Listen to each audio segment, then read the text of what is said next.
काल मला दिवसभर टाईम भेटला नाही, तेव्हा म्हटलं चला आज तरी खरबूस बनवून घेऊ, नाहीतर उगाच खराब होऊन जायचं. तर इथे मी अशा प्रकारे गूळ पहिला काढून घेतला. मागच्या वेळेस जेव्हा सासूबाईंनी खरवस केला होता, तर तेव्हा काय माहीत काय प्रॉब्लेम झाला, पण पूर्णपणे आंबल्यासारखा लागत होता. त्यामुळे ह्यावेळेस आवर्जून त्यांनी मला सांगितलं होतं, की तूच बनव म्हणून. इथे मी पहिला गूळ कालवून घेतला होता दुधामध्ये आणि अशा प्रकारे थोडीशी हळद घालून घेतली कलर येण्यासाठी आणि आज टोपामध्येच लावणार होते. मागच्या वेळेस मी जेव्हा केला होता, तेव्हा डायरेक्टली कुकरला लावला होता, पण तो मला काही फारसा आवडला नाही. ह्याच्यामध्ये बऱ्याचशा गोष्टी ॲड करतात. आता इथे मी सुंठ, वेलचीची जी रेडीमेड पूड भेटते, तर तीच घालून घेतली. खोबरं पण किसून टाकतात, पण आमच्या घरामध्ये फारसं काही कोणी आवडीने खात नाही. दाताखाली लागतं म्हणून. अशा प्रकारे त्याच्यावरती झाकण ठेवून दिलं आणि खरवस तयार करायला ठेवलं. आता इथे घेतला होता स्वयंपाकाची तयारी करण्यासाठी. मी सांगितलं, की सध्या माझं रुटीन थोडंसं बिझी आहे. म्हणजे मी जिथे जॉब करते, जिथे मार्केटिंगची कामं करते, संध्याकाळच्या टाईमला तिथं खूप जास्त कस्टमर असतात.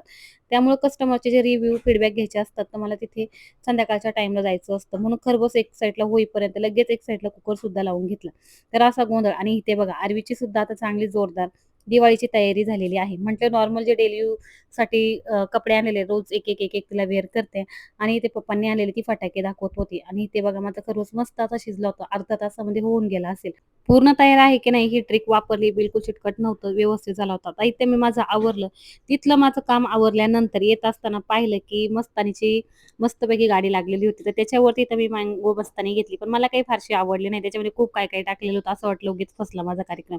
इथे दुकानामध्ये बसून खाला. त्यांना सुद्धा थोडासा शेअर केला. इथे संध्याकाळी बटाट्याची भाजी, वरण. सणवाराचे दिवस म्हटले ना, की वरणावरती खूप जास्त जोर असतो. तर इथे असं आणि इथं आता बघत होते, की टेस्ट कशी झालेली आहे. तर तुम्हाला आवडतो का? कमेंटमध्ये नक्की सांगा. मला पर्सनली खूप जास्त आवडतो आणि बाकीचे घरातले सुद्धा आवडीनेच खातात तेवढं. तर इथं असं संध्याकाळचं जेवणाचा नॉर्मल बेत होता आणि असा माझा आजचा दिवस गेला आणि खरबस रेसिपी कशी वाटली तर कमेंटमध्ये नक्की सांगा आणि आवडतो का ते पण नक्की सांगा.